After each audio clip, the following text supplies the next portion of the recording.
Hello my cutie potatoes, I hope you guys are doing amazing. आज के इस video में मैं आपको बताने वाली हूँ कुछ टॉप 5 मार्कर्स एंड एक दो 3 मार्कर्स जो आपके पीपल एज रिसोर्स चैप्टर से मोस्ट इंपॉर्टेंट हैं and these are going to help you a lot in your exams. Half is just around the corner. जल्दी से भाई तैयारी शुरू कर दो, पढ़ना शुरू कर दो वरना लेट हो जाएगा। चलो, before that let me tell you something कि अगर आपको क्लास देखने के बाद कोई डाउट आता है तो एक डाउट का लिंक जो है वो डिस्क्रिप्शन बॉक्स में गिवन है। After class if you have any doubt so you can definitely check out that feature.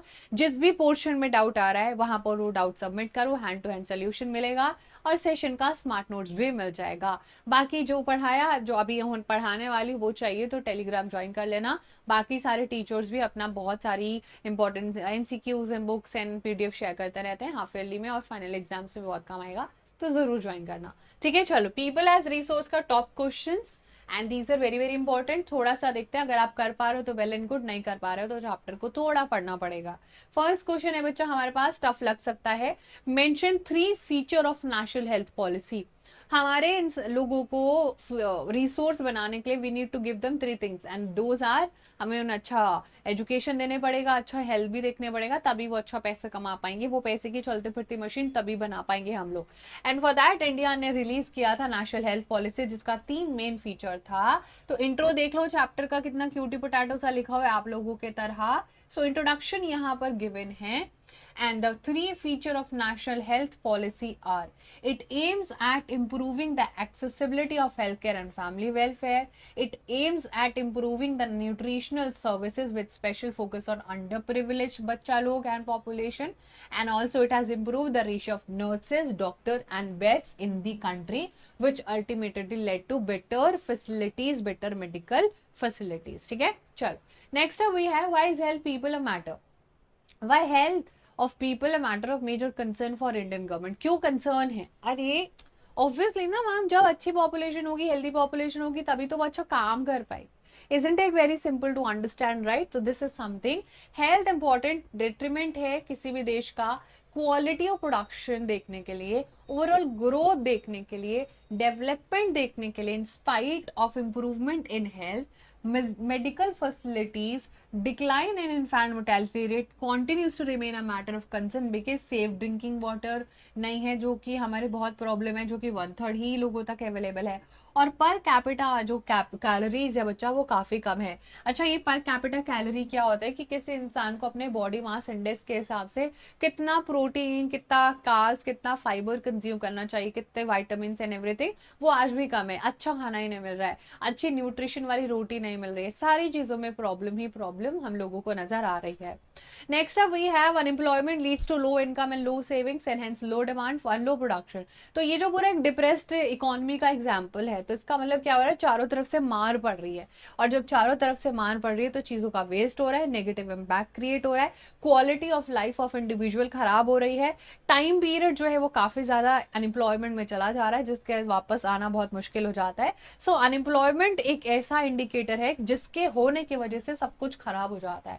Somebody जिसके पास पोटेंशियल है वो घर में बैठ के कुछ भी नहीं कर रहा है या कर रही है, तो वो एक डिप्रेस्ड इकोनॉमी का पार्ट है जिससे पूरे देश के लोग सफर करते हैं। That is very very important to be understood. Next question है हमारे पास, in what way human capital superior है बाकी कैपिटल जैसे कि फिजिकल कैपिटल से, और लार्ज पॉपुलेशन प्रोडक्टिव कैसे हो सकती है, थोड़ा एक्सप्लेन करो। ऑब्वियसली बिकॉज सब कुछ तो इंसानों की वजह से हो रहा है ना। बाकी चीजें तो सोना चांदी च्यवनप्राश तो पहले भी एग्जिस्ट करते थे, बट इट वाज ह्यूमन जिसने उसका यूज केस बनाया है कुछ ना कुछ, right? So this is something we have to remember. Human capital is superior to other source जो कि फिजिकल कैपिटल को यूज करते हैं। ठीक है, चाहे वो जमीन हो, चाहे वो कुछ भी अवेलेबिलिटी हो, और वो अपने स्किल्स और एजुकेशन से ही उनको यूज कर रहा होता है, और खुद में उनमें ऐसा कुछ नहीं होता कि वो खुद से चलने लग जाएंगी। है ना, आपको लग रहा है कि वो हो मेट्रो चल रही है, खुद से चल रहे हो, रोड बन रही है शक्ल बूम बूम पेंसिल से, नहीं हो रहा है ऐसा कुछ भी। ठीक है, लार्ज पॉपुलेशन प्रोडक्टिव कैसे हो सकती है, जब हम उनमें इन्वेस्टमेंट करेंगे, हम उनकी एकेडमिक लाइफ पे और उनकी आपके एजुकेशन पर ध्यान देंगे और ज्यादा से ज्यादा अपॉर्चुनिटीज उनको देंगे तो बढ़िया सब कुछ रहेगा। तो इसीलिए तो मैम हमारे पेरेंट्स हमें पढ़ा रहे हैं कि बेटा पढ़ लो, तुम्हें इंपॉर्टेंस नहीं पढ़ाई। Exactly that's the whole point. Okay, चलो next up we have another question. कर पा रहे हो ना आप लोग क्वेश्चन बढ़िया से, मुझे ये बता देना जरूर। Describe the employment scenario in the 3 sector of economy in the India in recent year. कौन कौन से सेक्टर होते हैं, पढ़ाया था हाँ हाँ हाँ हाँ, पढ़ाया था। Primary, tertiary and secondary. Primary, secondary, tertiary लिखना था, but it's completely fine. 3 sector होते हैं, तीनों में आपसे पूछा है कि कौन कहाँ पर क्या क्या एम्प्लॉयमेंट का रेट चल रहा है अभी, क्या हमें एम्प्लॉयमेंट से रिलेटेड चीजें देखने को मिलती है। चलो आप पढ़ लेते हैं थोड़ा सा।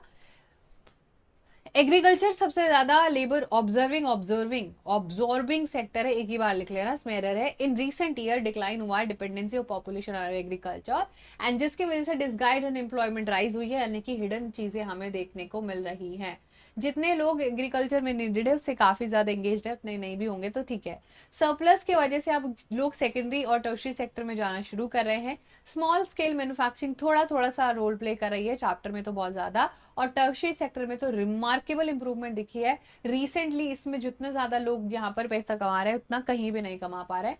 इन this sector various new services are now appearing such as biotechnology, information technology and so on. Biotechnology मतलब जो मेडिकल ट्रीटमेंट वगैरह हो रहा है उसमें बहुत लाखों करोड़ों का रिसर्च होता है बच्चा। So that is something which is happening in the tertiary sector. तो ओवरऑल जो है वो डिक्लाइन कहाँ पर हुआ है, आपके एग्रीकल्चर में स्मॉल स्केल में भी इंक्रीजमेंट है, लेकिन सबसे ज्यादा मैसिव रिमार्केबल इंप्रूवमेंट एम्प्लॉयमेंट में टर्शरी सेक्टर में दिखा है। लोग अब डॉक्टर इंजीनियर ज्यादा बनना चाहते हैं, and nobody wants to become a farmer. It's simple right. चलो नेक्स्ट है analyse the role of education in the formation of human capital.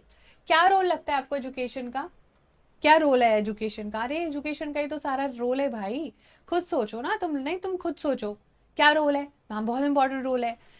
Educated लोग तो ज्यादा अर्न करेंगे अनएजुकेटेड लोग से। देखो एक रिक्शा पुलर कितना मेहनत करते हैं, राइट, कितना ज्यादा मेहनत करता है वो, लिटरली बहुत ज्यादा मेहनत करते हैं बच्चा, और उसके वजह से हमें बहुत सारी चीजें देखने को मिलती हैं। लेकिन एक इंजीनियर जो बड़े मल्टीनेशनल कंपनी में बैठ के बस सॉफ्टवेयर डेवलपमेंट कर रहा है इसी में, उसका पैकेज देख के, उसका पैसा देख के तो हम सोचेंगे कि हार्डवर्क की जगह तो नॉलेज ज्यादा पैसा कमा के देती है। एग्जैक्टली तो हार्डवर्क ही सब कुछ नहीं होता है। At the end of the day you need to be educated. Literate population एक एसेट है बच्चा इकोनॉमी के लिए। हायर प्रोडक्टिविटी यहाँ पर देखने को मिलती है। It opens new avenues for a person, provides new aspirations, और obviously it enhances the national income as well. अब लोगों की परचेजिंग पावर बढ़ती है, लोग ज्यादा पैसा कमा पाते हैं, तो ये सारी चीजें बहुत ही इजीली हो जाती है, जो हमें बहुत ही ज्यादा देखने को मिलती है। अच्छा नेक्स्ट हमारा लास्ट क्वेश्चन है बच्चा, डिस्क्राइब मेन फीचर ऑफ सर्व शिक्षा अभियान। सुपर से भी डुपर इंपॉर्टेंट, किससे रिलेटेड है? शिक्षा is equal to education, education is equal to one of the most important pillar of people as a resource, right.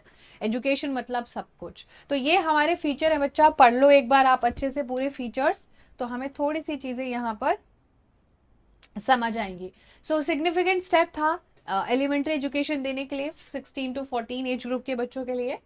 ये एक ऐसा टाइम बाउंड इनिशिएटिव था सेंट्रल गवर्नमेंट का, जो कि उसने स्टेट और लोकल के साथ पार्टनरशिप करके हर एक बहुत लोकल लेवल तक एलिमेंट्री एजुकेशन को फ्री किया, जहां पर बहुत सारी स्कीम्स चलाई बच्चों को स्कूल लेके आने के लिए। बहुत सारी स्कीम गवर्नमेंट ने चलाई।